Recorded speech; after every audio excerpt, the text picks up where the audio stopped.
Ante dificultades cotidianas o crisis severas que nos quitan la paz y el gozo, los cristianos podemos escoger dos opciones, de las cuales solamente una es la adecuada. Así que vamos a ver cuáles son estas dos opciones. Podemos estar ocupados o preocupados. La primera opción es la adecuada. Conforme a lo que nos enseña la Biblia, o manejamos la ocupación desde nuestro plano espiritual, o al contrario, dejamos que la preocupación maneje y afecte nuestro plano emocional. Interesante. Desde el espíritu nosotros manejamos la situación. Desde nuestra alma, las preocupaciones nos manejan a nosotros. Por eso es que la primera opción es la adecuada, manejar todo desde nuestro plano espiritual. Dicho en palabras más concisas, la ocupación es aquello que hacemos en el espíritu y la preocupación es aquello que nos perturba en el alma. Yo les invito a que acudan a la primera carta a Timoteo, capítulo 4. Esta es una misiva que Pablo le escribe a un joven discípulo griego que, conforme a las propias palabras del apóstol, era de altísima estima. Mientras que ustedes buscan esta carta a Timoteo, la primera, yo les comparto las palabras con las que Pablo se refería a él ante los filipenses.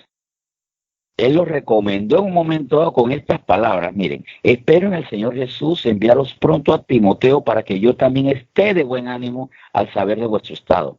Pues a ninguno tengo del mismo ánimo y que tan sinceramente se interese por vosotros. Impresionante, tremenda recomendación. Pero, ¿por qué Timoteo, a pesar de su juventud y comprensible menor madurez, porque era joven, era como una especie de modelo de la conducta de Pablo, un hombre adulto? Porque a Timoteo se le enseñaba en ocuparse en lo espiritual y él lo atendía. Se le enseñaba a ocuparse en lo espiritual para no dejar en desamparo a su alma y que por eso no se dejara agotar o no se dejara avasallar en lo emocional. Como les había dicho, en primera de Timoteo, capítulo 4, vamos a leer los versículos 13 al 16. Pero vamos a empezar primero por el 13 específicamente. Entre tanto que voy, ocúpate en la lectura, la exhortación y la enseñanza. Timoteo era formado en conocimiento consistente de las Escrituras. Por experiencia propia puedo decirles que exhortar y enseñar son dos formas muy interesantes de aprender. Es decir, que no solo por la lectura aprendemos. Cuando exponemos los conocimientos bíblicos a gente que necesita información, aprendemos más. Eso sí lo he notado porque contamos con el Espíritu Santo prometido para enseñarnos todas las cosas y recordarnos todo lo que ha dicho, como podemos verlo en Juan 14:26, que él mismo nos dice que nos recordará todas las cosas. Todo lo que hemos aprendido en medio de la enseñanza comienza a despertarse en nuestra mente cuando enseñamos, cuando exhortamos. Pero ocuparse de la vida espiritual no es solamente estudiar, exhortar o enseñar. Si nosotros no tenemos comunión con Dios, podemos ser difusores de información y ya, producto de estudiar, exhortar y enseñar. O sea, si nosotros solamente nos dedicamos al estudio sin vida espiritual, sin comunión con el Espíritu Santo, podemos ser una especie de banco de datos de nombres y fechas, pero sin manifestación espiritual. De hecho, esa posibilidad la aborda Pablo en esa carta que estamos leyendo hoy, en la primera carta a Timoteo, capítulo 4, versículos 14 y 15. Dice así: no descuides el don que hay en ti, que te fue dado mediante profecía con la imposición de las manos del presbiterio. Ocúpate en estas cosas, permanece en ellas, para que tu aprovechamiento sea manifiesto a todos. El creyente debe entender que recibe un don invisible, poderoso y generador de milagros. Ahora, permítame explicar mejor esta idea. Empezamos porque yo creo que una de las grandes debilidades del cristianismo del siglo XXI es que está repleto de creyentes muy bien intencionados, no lo vamos a negar, pero que hacen las cosas en sus fuerzas, no dependiendo de lo sobrenatural y también no entendiendo que los imposibles nos limitan y nos avasallan. O no sabemos o se nos ha olvidado que para los imposibles está Dios. Recuerden que Jesús lo dijo: lo que es imposible para los hombres es posible para Dios. Y si lo quieren verificar, busquen luego, anoten ahí Lucas 18:27, esta gran promesa. El apóstol le recuerda a Timoteo que debe ocuparse en desarrollar el don que ha recibido por parte de Dios. Miren, nosotros estamos en un entorno natural que requiere respuestas humanas, eso es cierto, no lo vamos a negar, pero a veces dejamos que esas cosas nos consuman. Dejamos que los asuntos domésticos, de repente algunos señores, la reparación del auto, las necesidades del trabajo, o hasta aspectos, miren esto, hasta aspectos estructurales o administrativos de la iglesia, nos consuman el tiempo, nos consuman la agenda, nos consuman la capacidad de desarrollar lúcidamente las cosas, nos consuman la energía, dejando por fuera la oración y la adoración, y muchas veces también el tiempo de estudio. Peor aún, hasta olvidamos el don que Dios nos ha dado. Y a veces hay una pregunta automática, ¿cuál es tu don? Y uno tiene como que empezar a recordar. ¿Por qué comienza a recordar? Porque se nos ha olvidado. Y qué pena, ¿sabes qué? A veces por descuido de los pastores. De verdad qué pena decir esto, pero como pastor de iglesia yo puedo ser parte del problema y no de la solución en mis discípulos. Si yo me dedico a ver más cómo sirven materialmente en la limpieza del templo, en convertirlos en mano de obra, en andar verificando diezmos y en otras cosas, y me preocupo más en esas áreas que en la vida espiritual de los discípulos. Claro que también debemos ocuparnos de guardar nuestra alma, porque a veces por servir a los demás debemos de examinar cómo sigue el proceso de sanidad de nuestra alma. No solamente cuidar a los demás, sino ver cómo está el proceso de sanidad interior y el crecimiento doctrinal. Nosotros queremos servir tanto a todos que dejamos de ver nuestras propias vidas e incluso nuestras familias. Para esto, permítame contarle una fábula popular que a mí me gusta mucho. En una ocasión, todos los animalitos del bosque no tenían cabeza. Así que, ¿qué se hizo? Se anunció que se iniciaría una repartición de cabecitas, pues. Cuando el cangrejo del bosque se enteró, corrió por todo el bosque. Ha corrido por todo el bosque para anunciar el evento.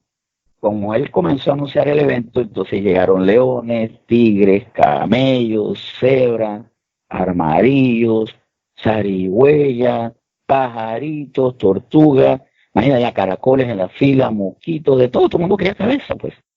Al final, cuando se acabaron las cabezas, el cangrejo se dio cuenta que no fue la repartición por estar correteando a todo el mundo. Ahora, por eso es que, según esta fábula ahora el cangrejo, usted ve que nada más tiene así los ojitos fuera del caparazón, es por eso. Bueno, esta es una representación, no lo van a ver en el libro de biología ni tampoco en la Biblia, pero es una forma de representarnos a nosotros mismos. Cuando yo conocí esta fábula, me vi reflejado en esto. Porque muchas veces yo cultivaba el cuidado de todo el mundo y no el mío. Y al final quedaba cansado, sin comer, sin tiempo de oración, sin ánimo. Y eso puede pasar en nosotros. Sin embargo, Pablo también nos habla de ocuparnos de nosotros mismos. Pablo le enseña a Timoteo que al cuidarse él y cultivar su conocimiento doctrinal, se salvará de caer en depresión, en amargura, en estrés o en falsas doctrinas que pueden llevar al cristiano a la apostasía. Vamos a ver el versículo 16. Eso sí está en la Biblia. La fábula no, esto sí está en la Biblia. Y dice el versículo 16 del capítulo 4 de 1 Timoteo lo siguiente: ten cuidado de ti mismo y de la doctrina, persiste en ello, pues haciendo esto te salvarás a ti mismo y a los que te oyeren. Contrario a lo que entendemos en la práctica religiosa superficial, no somos cristianos para pedir milagros, sino para provocarlos por medio de nuestra nueva vida, sujeta a Dios y muerta al pecado. Por eso es que tenemos que tener cuidado de la doctrina que estamos transmitiendo y de que nosotros se vea Cristo. Por lo que esa actitud que tenemos a veces de vivir en el pasado, en lo que así yo soy y así me gusta, y yo creo que hasta Dios le da muchas gracias que yo sea así, eso es pecado. Es pecado atarse a lo que uno fue, negando lo que Cristo quiere es que nazcamos de nuevo. Dios no busca pecadores para regalarles cosas santas, que se nos grabe esto. Dios no busca pecadores para regalarles cosas santas, sino santos para manifestar sus actos divinos. Y la Biblia lo asegura muchas veces. Los ojos de Jehová contemplan toda la tierra para mostrar su poder a favor de los que tienen corazón perfecto para con él, dice 2 Crónicas 16:9. Nunca se apartará de tu boca este libro de la ley, porque entonces hará prosperar tu camino y todo te saldrá bien, nos explica Josué 1:8. Por ahí seguimos, va más. Si se humillare mi pueblo, sobre el cual mi nombre es invocado, y oraren, y buscaren mi rostro y se convirtieren de sus malos caminos, entonces yo oiré de los cielos y perdonaré sus pecados y sanaré su tierra.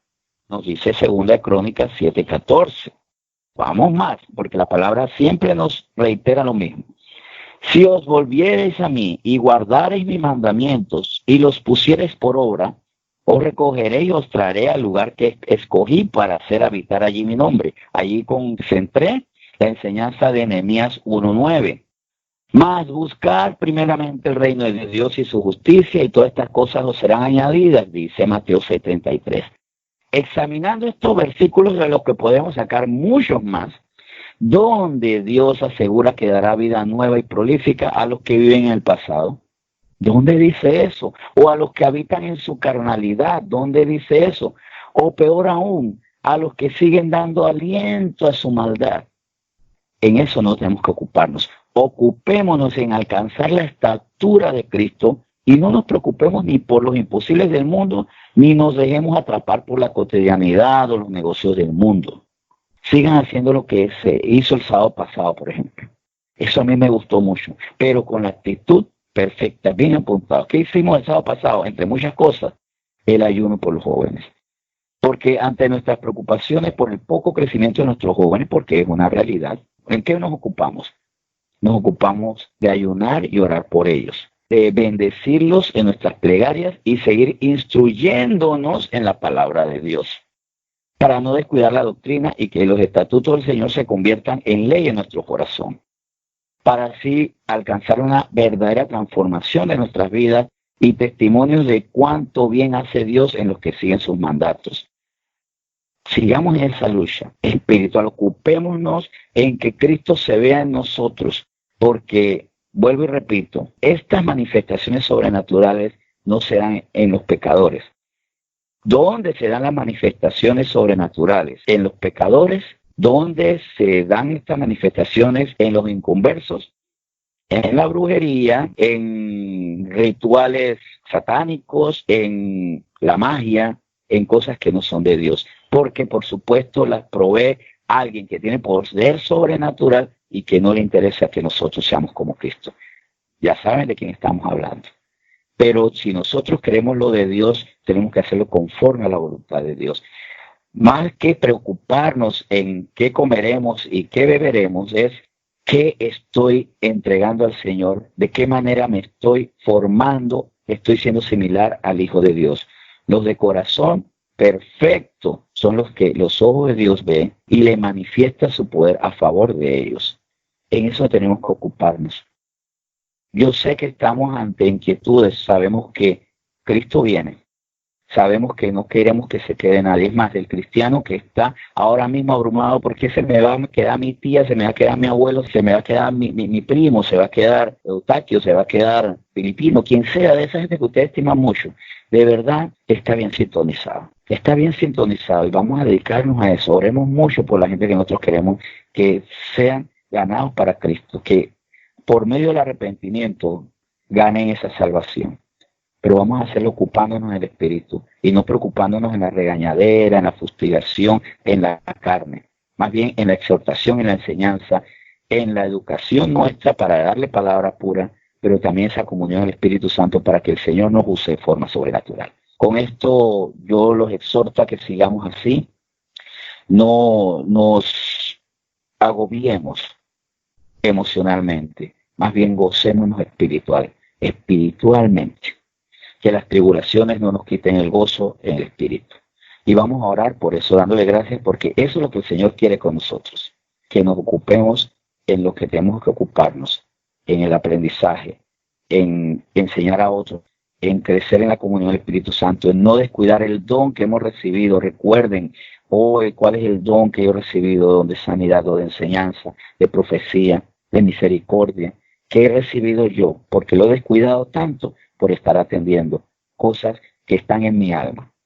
Porque muchas veces queremos que las cosas pasen, pero también puede ser que nosotros impidamos que pasen. Para que esto no ocurra así, Señor, hoy reafirmamos nuestro compromiso en ocuparnos en tus cosas, en el conocimiento de la doctrina, a través del estudio, de ese estudio entregado, gozoso, y también a entregarnos a la adoración, al clamor y en escuchar tu voz, porque la oración es el precioso acto de hablar con Dios y escuchar su respuesta.